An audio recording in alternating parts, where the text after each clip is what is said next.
May the 4th. Everybody, it is May the 4th be with you.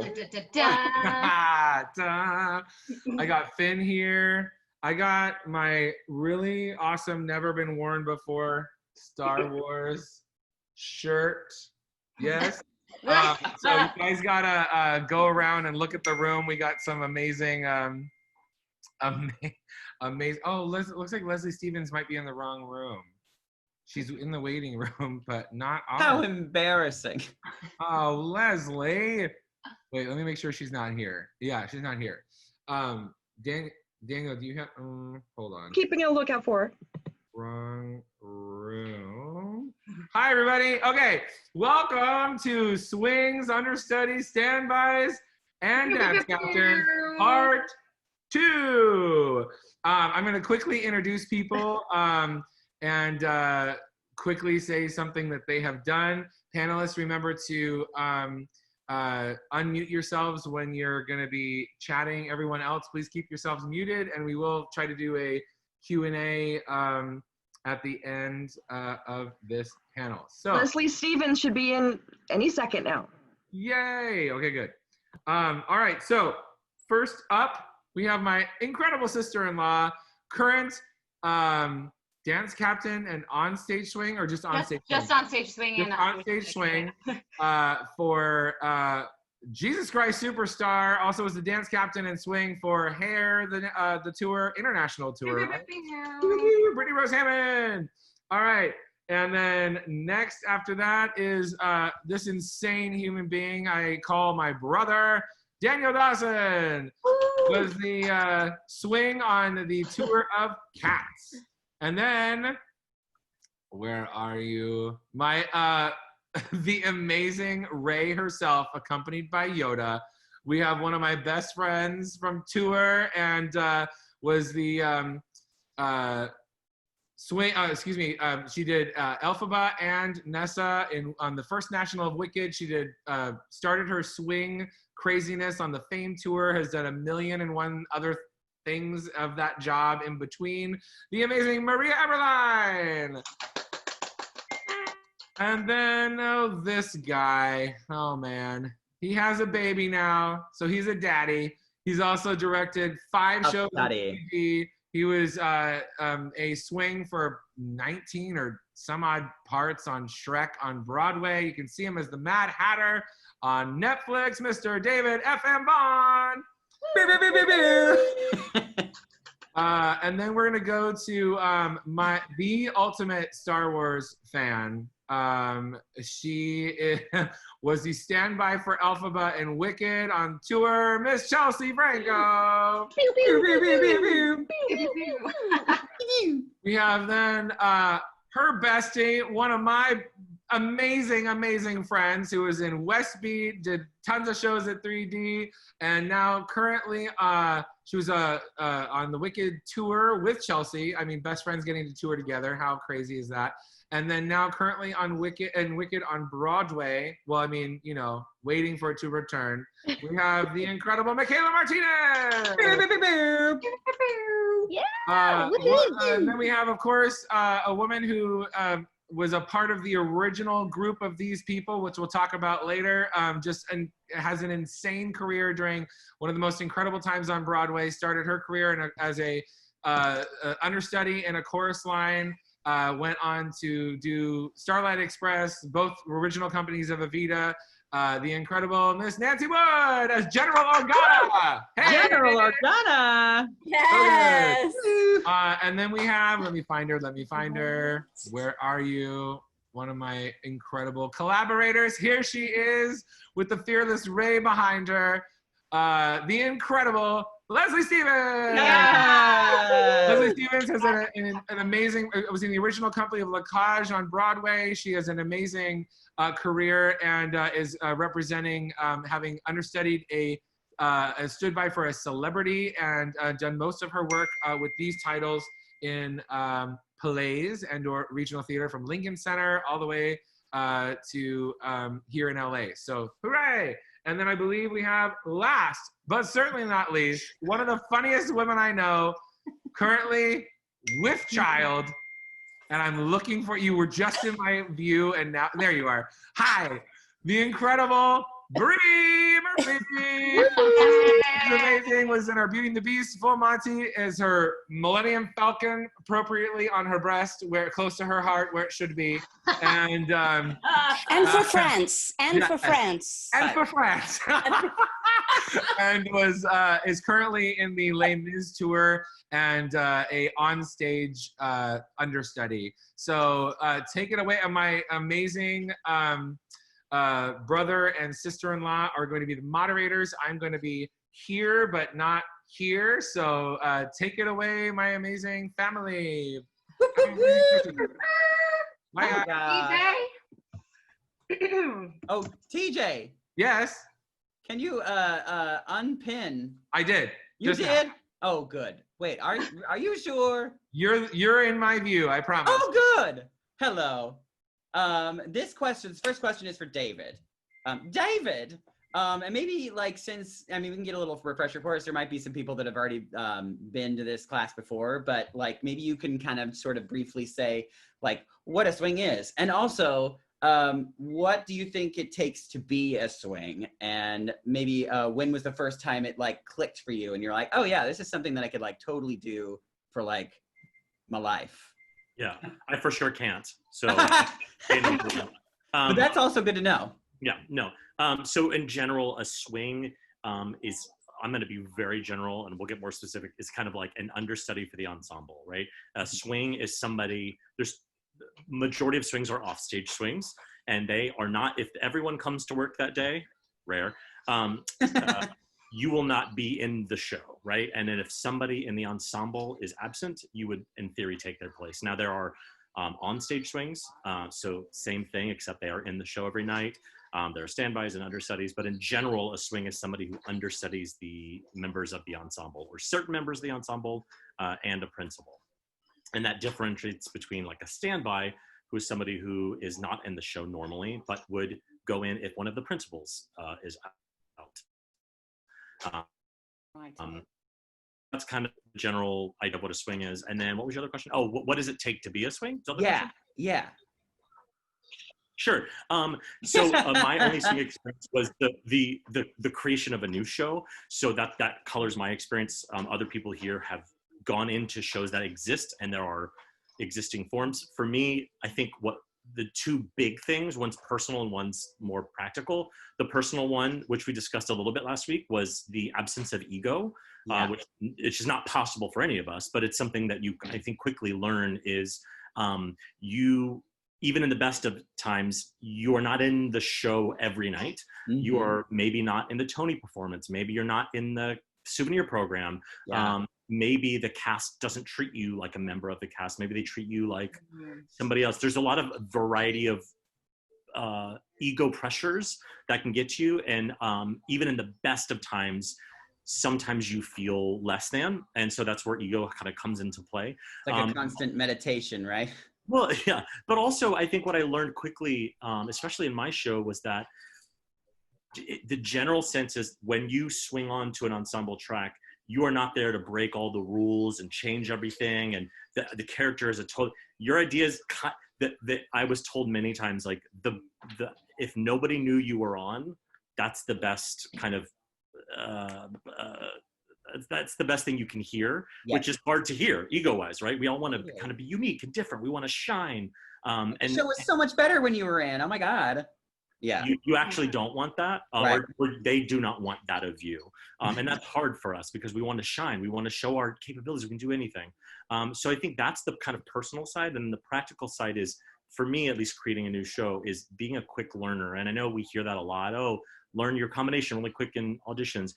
The speed at which you have to process information when you're watching a rehearsal, right, where things are nonstop changing, but you're also watching 5, 10, 15, 20 people that you have to cover, and one gets pulled out for a costume fitting, you have to immediately pop in. Yeah. So that kind of learning, it's not necessarily I have to learn the show. Anyone can learn a show. Learning things as they're changing. Every night when you're doing a new show, you get script changes and blocking changes sometimes that they don't have time to rehearse. They just put it in, and you've got to know that times, for me, 19. So I didn't know. I'm getting 19. anxious just thinking about it. So to be fair, it was a little less dramatic than that. It was 9 full male tracks, 9 partial female tracks. So there was 2 numbers that I didn't have to know for the women. But everything else I had to know for the women, and I went on for all the women many times, and then 1 principal. So it was a little less, but I went on for all 19 tracks. So learning fast and quickly, and having that sense of I'm on stage and I can feel where the holes are, where I should have been, kind of understanding traffic patterns. I think when you become a choreographer or director, you start to see the crossing and the diagonals and you start to kind of get that in your head. So those are the 2 big ones: quick learning and a loss of ego. That is a great answer. Love that's a great answer, 100%. I have a question for Nancy next. Your swing, hey Nancy, your swing experience started at a time when swings were just being introduced as a crucial cog in the machine. Being such a brand new position, what was your process in learning all the tracks? Did you have a special way of keeping notes or cheat sheets, or did you use your own approach? What was that like for you? Well, it's interesting because I'm listening to David, and thank you, David, for that clarification too, because I think when I joined the chorus line, I think it was more than a swing, because it wasn't chorus. You were playing a part all the time. So it was a little bit different in that regard. The only time I ever was a swing was when I did They're Playing Our Song, when I was also the standby for the lead. So as far as a chorus line, I remember being overwhelmed by the whole experience and just excited about this opportunity, since it was my first Broadway show, professional show. So funnily enough, going through all my things, I found my original notes. I actually have my original notes. I actually have my original music, my sheet music, which is like, it's like the notes are like this big on the page. It's really hilarious. I just really should keep all this. It's Yes. So I have it was just notes. I just had to sit and I would follow. My mind remembers that far back, but then I would follow each person. I don't remember ever being taught anything. I had to learn it on my own. Then after that, we would go into rehearsal. Like every week we would have a rehearsal. So I'd have to, since I was covering at the beginning 3 parts, then I would have to pick one. So I'd pick one and I would work on that time, and then pick another one and do that the next time. So that's all I remember. And then I don't even remember at this point whether or not we had fill-in rehearsals as well before going on. I think a lot of it was like you just have to go in. Like hope for the best. And so it was a lot of that. That's how I remember. That's great. Actually, kind of a follow-up to that, and this is actually for David again, because I know that you've done it fairly recently.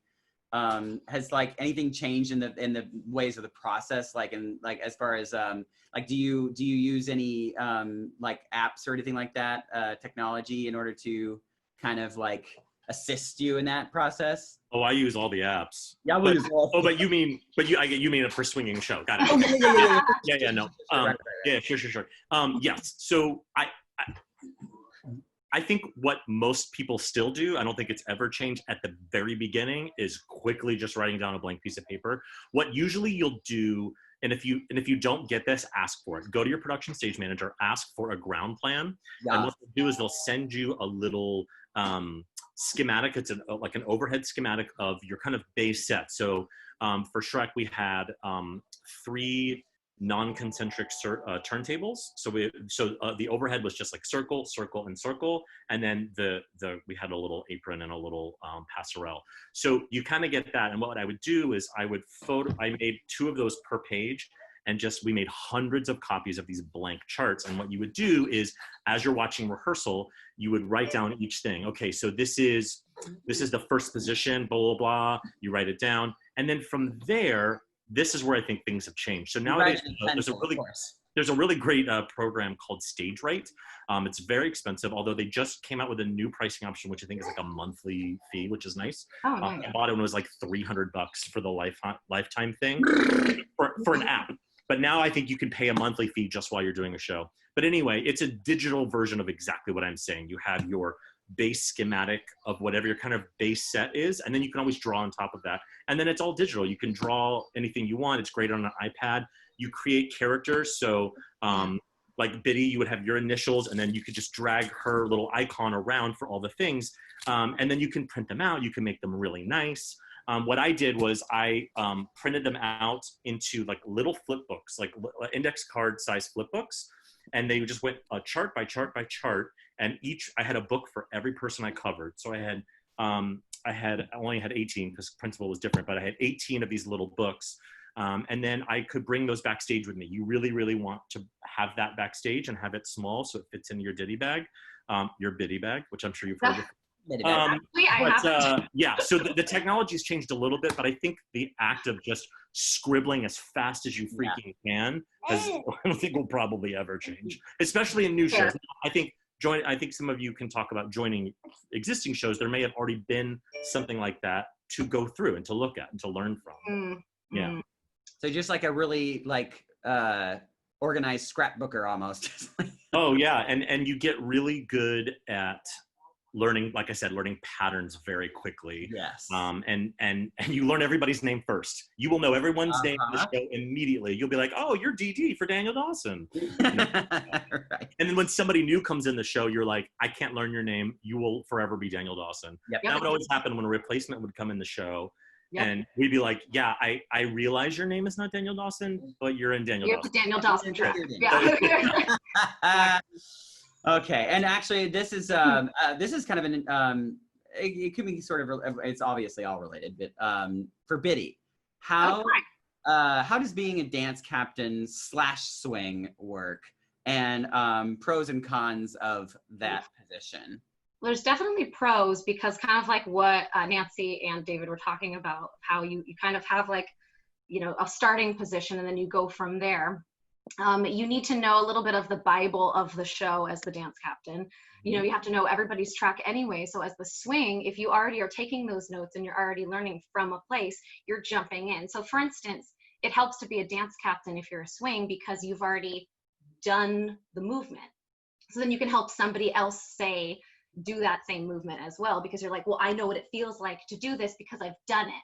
And I know from experience, because I'm a swing and I've done that number, that it really helps if you go jump and go up there. So you're helping as a dance captain from the approach of somebody who's already doing it, already making those notes.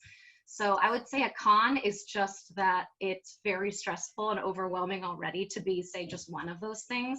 Sure. And on top of it, you're keeping track of so many things. So you're not only keeping the integrity of the choreography and the show, but learning all the parts for yourself and for others. So you're holding on to a lot. It's a huge responsibility. And you got to make a lot of like sometimes difficult decisions too. Yes. Yes. Yeah. Oh, yeah. Especially when you're doing split tracking, which is something we're going to get into in a second, which is a whole other ball game. But yeah, the dance captain and the swings have to also have a really good relationship with the stage managers, because there's so many cues and so many things, and with wardrobe and everything, everyone has to work together. It's such a team effort. So if somebody's sharing both of those roles and is knowledgeable about all of the tracks already, it's extremely helpful for them, basically helping everyone across the board.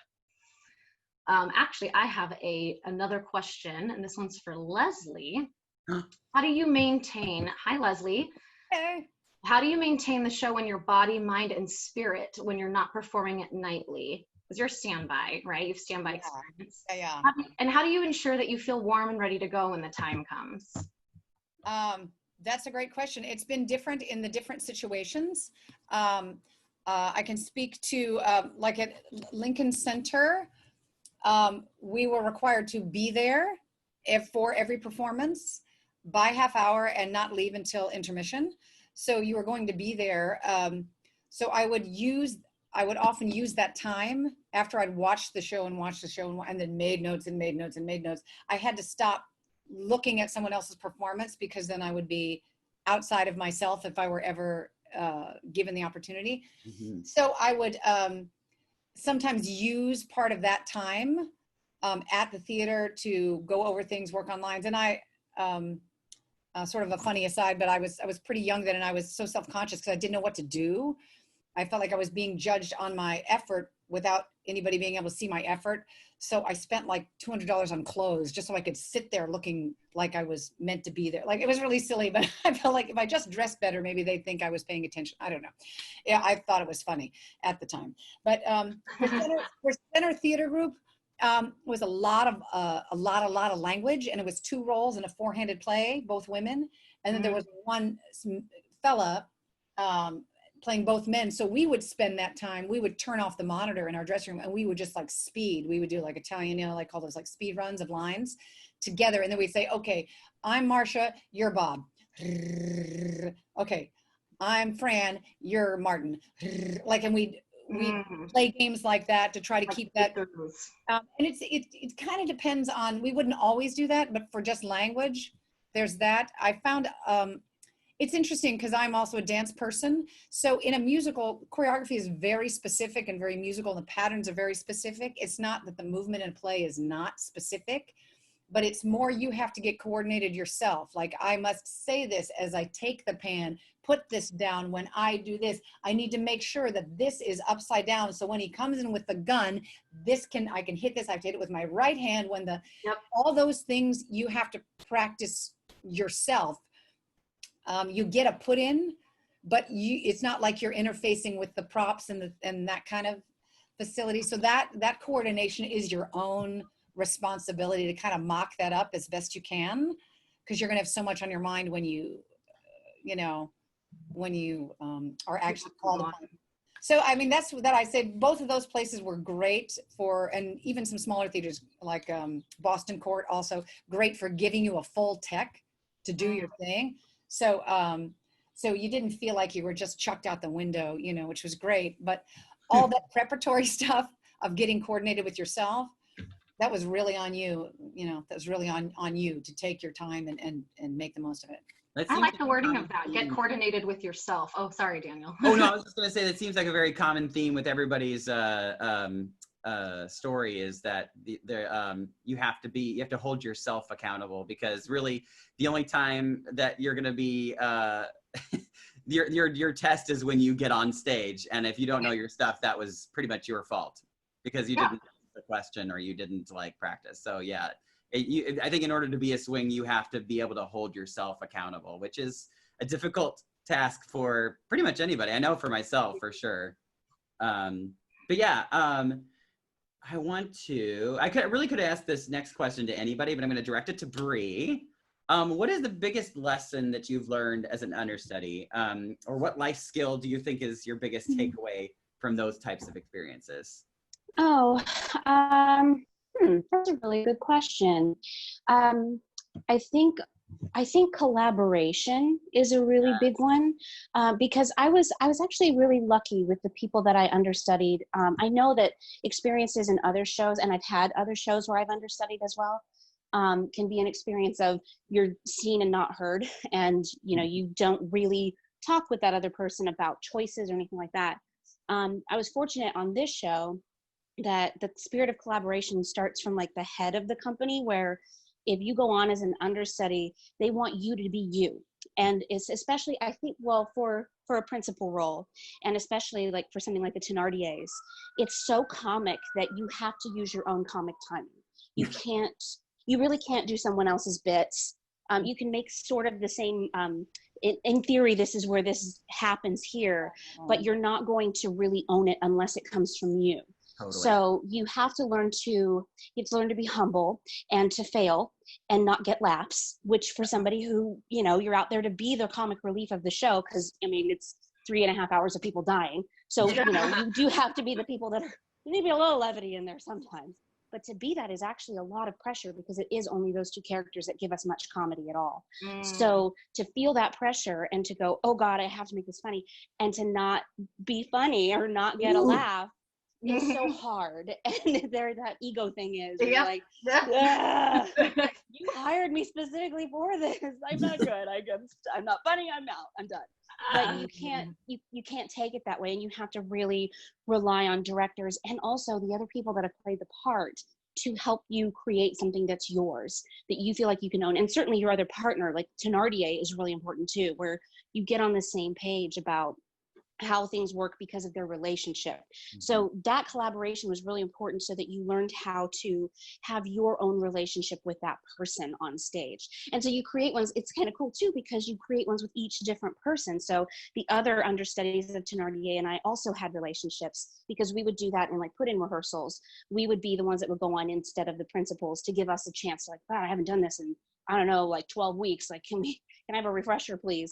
Because a lot of times, like for the Thenardiers, they don't really go out much because you don't really have to sing pretty. Like Cosette, you got to make the high notes happen, and it's if you don't have a voice, it's not good. But Thenardiers, you can kind of grumble your way through it, and it's not. It doesn't have to be pretty. So it's mostly about spiritual. Really Yeah, it is. One time, well, when we were in at the Pantages, our Thenardier, or Madame Thenardier, she had no voice really, but she sang everything down the octave. She has that ability. It's already low as it is. She went like to male octave and sang it there. It was hilarious. Whole master of the house isn't worth my spit. Like, I was like, oh my God, this is hilarious. It was a brilliant choice.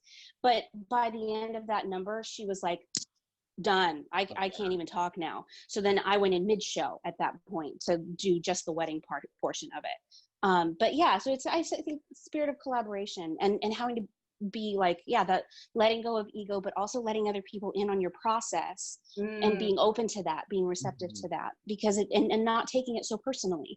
When somebody wants to help you, it may be like, may come across as like coming at you in terms of, because it's all our personal choices. It feels personal. It feels so personal. Yeah. Especially, like I said, when it's something that it's like a character where you're naked in front of everybody, but you actually have to trust that somebody's there to help you be the best of that you can be, and getting over that. Trust. That's a great answer. Yeah. Wow, that was amazing. Thank you so much for sharing. Yeah. I have a question for Maria. Hello, Maria. I have a question for Maria. As an onstage cover, you're doing the show every night. So kind of the opposite question as Leslie. So as an onstage cover, you're doing the show every night as your own track plus covering tracks within the show. How do you ensure you're ready to switch gears at a moment's notice? What are the benefits to being an onstage cover? That is where just like regular training came in on a daily basis. I had a great voice teacher who was actually, some of you guys might know him, Gary Busby, was my... you leaned over and I thought you were going to say Yoda because like he was right there. Yes, Yoda. I know brought Yoda with Yoda. me. Yes, Yoda gave me daily voice lessons. No, it wasn't. Yoda. But Gary Busby, my voice teacher, was like my personal Yoda. And so I would actually, this was when I was on Wicked, it was before FaceTime. So it was a while ago, but I would call him on the phone and we would have like, weekly warm-ups where he would just kind of check in with me vocally.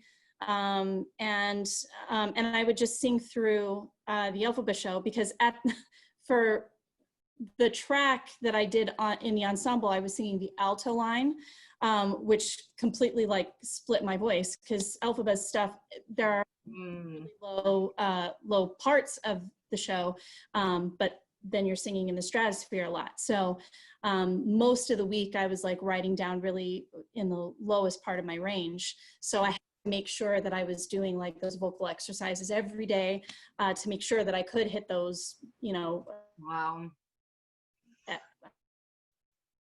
That's very difficult. What the highest notes were.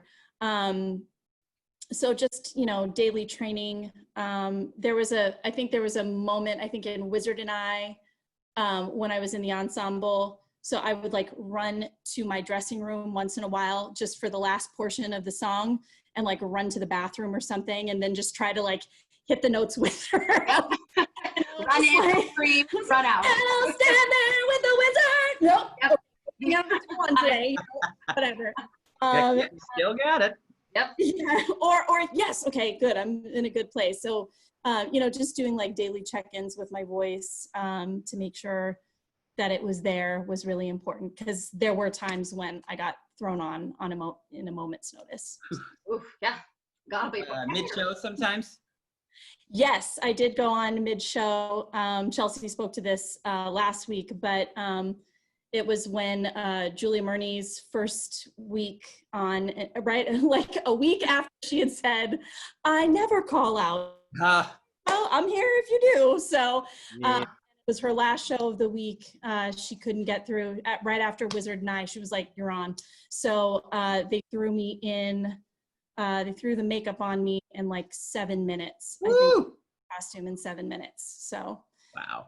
That was the fastest I think we'd ever gotten ready. That is a fantastic segue. This next question is for Chelsea. Chelfaba, some people call her. Yeah. So we didn't really get to elaborate on this last week, but both of us have been in shows that require a very specific, elaborate makeup. How much time does it take to get into that, and what's the process from finding out that you're going on to curtain? Because I know that like in Cats, they gave us a very specific time. Well, it was like, you know, a guideline. They're like, we want, because like for me, it would always take about like 40 minutes to like get my makeup on my face and make it look really nice and pretty, like all the lines. But like they wanted us on, like by the time they said, you're on as Monkey Strap, they wanted you on stage in 11 minutes or less. So you can just imagine like trying to like throw the makeup on your face like in less than like 7 minutes, really. Yeah. What was that process for you like? So on a normal day, if I was,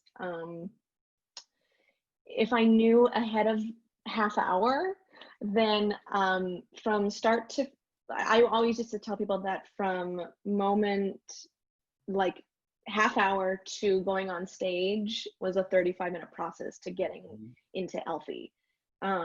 So I don't do any of it myself, so I feel like that's right. You're more different. or less just sitting there and like letting them. I just sit there. So I always used to come in if I knew ahead of time, and that was partially a preference of, I always got stage management would always tell me as soon as they found out, they would text me immediately. But sometimes, depending on who was the main Elphaba, they would text me the night before. And then sometimes it was like, I'm walking to the theater and I'm 5 minutes from half hour, and then I get the call. Or one time I walked in 2 minutes to half hour, was signing in, and then over the loudspeaker it said, Chelsea's going on for Elphaba. I was like, oh, cool. Yeah, so there's moments like that that are hard, but most of the time I would know. It started to become a pattern of which shows each of the women that I stood by for called out of. But then I would come in, if I knew ahead of time, I would come in a half hour prior to half hour so that I could, because I have to get into my underdressings, I had to get my base makeup in, like on my face, and then sitting in the chair when it was time to actually start getting green. And then it would start getting green at half hour, and then I'm walking on stage 5 to 7 minutes after the opening of the show. So it was a 35-minute process, I'd say. I like to, I would put on my lipstick and my mascara. That was my job. Wow. But it really, Miss Joyce is just a wizard in herself. She just like puts it on. When I did the mid-show swaps, I got on from the call to going on stage was 10 minutes because I actually waited backstage for 3 minutes while they finished the first portion of Dancing Through Life, and then I walked on at the top of the stairs. Wow. So I feel like I would have been able to get on faster if I would have known quicker. And then one time I went on halfway through, I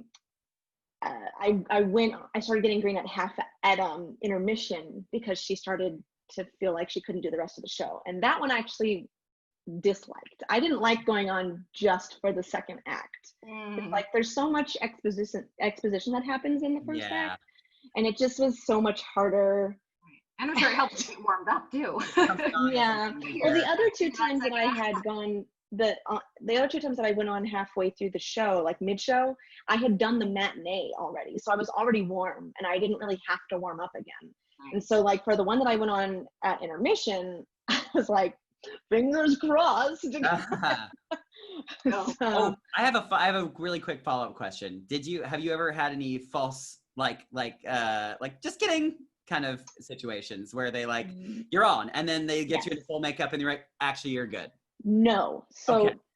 I it's the farthest that I got was into Maria pin did. curls. I have to hear you talk about Oh that. gosh, that's the worst. I only got into pin curls and microphone, and then they said she's good. Just kidding. But it was a close one, and it was actually before my debut, so I was like sweating bullets. So I would not have wanted that to be my debut, but I would love to hear about the getting in the green and then not doing it. Yeah. Did you like? How did that happen, Maria? So I luckily hadn't quite gotten in the green. I had gotten into pin curls and everything, but it was supposed to be, I was actually notified like the week before, because at this point, as I mentioned, some of you who remember from last week, in the first year of the first national tour, we didn't have a standby. We only had like the 2 covers. Oh, right. Stephanie was who I was understudying. She got injured the first performance, the first preview performance. So Jenna Lee Green and I were quickly like put into rotation as she was healing from her injuries because of this accident that happened during previews. And we were in Los Angeles, and you know, hometown, I had like tons of family, and we had kind of been put on a schedule, like a regular schedule. So it was like kind of like, okay, doing Saturday matinees, blah, blah, blah. So I had bought tickets for family. I had like industry people coming. Yeah, I had industry people coming, and there was this one performance where I was getting ready to go on. It was understood, you know, like my name was on the call board. And then Stephanie decided that she was well enough to go on that. So she came in like a few minutes before half hour and said, I'm actually going to go on tonight. People want to come see the show. And I was like, and I remember it was just, there was nothing I could do. It's her role. And it was before half hour. And at the time, it was a very, very bitter pill to. Yeah, I can imagine. Wow. Not so fun moments. And I, you know, I was pretty upset, but, and family who were like, oh, we still got to see you, you know, it was fine, you know, you're in the show. And I was like, but not in the role that you came to see me in. So, right. Yeah, so that was rough. Sorry about that. It's what, and that's, you know, that thing that David was saying, you just, you can't have an ego about. I feel like that's the theme of, for sure. So. Speaking of Wicked, actually, really quickly for Michaela, what is it like being thrown into an iconic, well-oiled machine like Wicked? How much time did you have to learn everything and put it on its feet? And thank you so much, Maria. And did you have a lot of help? So for the tour, I had 3 weeks, and I just stuck with the dance captain, Kelly LaFarga. I was her first swing that she'd ever taught, and so we just like dove in and tried to learn as much as possible. I was doing 6 tracks on the tour, so that was Nessa plus 5 other ensemble tracks. And then for Broadway, they do 7 tracks because they have an onstage swing. So I did Nessa there and 6 other ensemble tracks. Yeah, it's really fast. Like I didn't realize what I was signing up for when I think I was just so focused on being in Wicked and finally having that opportunity that I remember the moment where it actually hit me. Like, I have to somehow learn 6 tracks. How will I ever do this? My dream job. Oh wait, this is really hard. Yeah. Oh, it was definitely a shock. But you know, I think the biggest difference between the tour and Broadway is Broadway, because it's such a well-oiled machine and people have been there since the beginning. So that's like 15 years. You have dressers and people backstage who just know the show like the back of their hands. Mm-hmm. And so the biggest thing people warned me about was backstage traffic, specifically with costumes, which is kind of interesting because you don't even think about that when you're doing it on tour. You have everything is in a gondola, you're doing it on deck.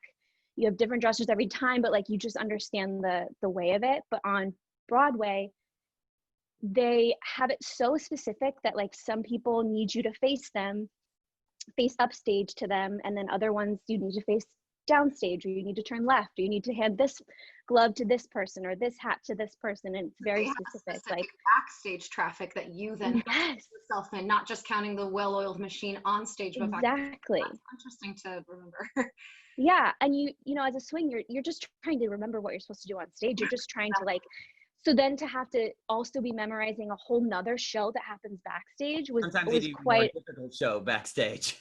It was a shock for sure. I was very grateful to know that the show, the tour and the Broadway production are very different actually. So it was sort of like relearning everything, but I think because I already knew what Wicked, like what the purpose of it was, what the story of it was, what the ensemble is like meant to do for it, I definitely picked up the Broadway version a lot quicker, which was great. Yeah, so like some of my notes, I pulled them up. I had like quick change for the fainter track, which is like, we call her the fainter because she faints when she sees Elphaba for the first time. So she has beat Nessa to quick change booth, stage right, hat and gloves to Hannah, sit in downstage chair facing upstage for wig with Tommy, coat on, grab hat box with your right hand, run on stage. So it's very specific in terms of what they want you to do, and they don't want you to veer from that. To me just now. I just, you know, I was just about to say the same thing. I was like PTSD all of a sudden, like the swing notes. Right? Right. But like I had to go over those things more than I had to go over what I was doing on stage, honestly. Like I had to look way ahead of time for what my quick changes were going to look like, because I would forget and just be standing there like, where am I supposed to be now? I was going to add that I actually remember the first time that Michaela went on mid-show on the tour, and she had all of her note cards like ready to go. And as I was helping her put in her pin curls, like I was doing her pin curls and she was just like going over her notes. And then as she was doing her makeup and couldn't be looking at her notes, I was like reading them out loud just to remind her of what was happening in the next scene. And it just, it's so much to juggle. I don't think I could do that. So. And also an amazing example of teamwork. Yeah. Yes. Oh yeah. That is, I remember that. Remember that vividly, Chelsea. I actually have a question for Daniel. For me? Yeah, for you. For me. Oh God. It just sticks in here. All right. Has being a swing understudy standby opened any doors for you casting wise? Do artistic teams see you as a valuable asset?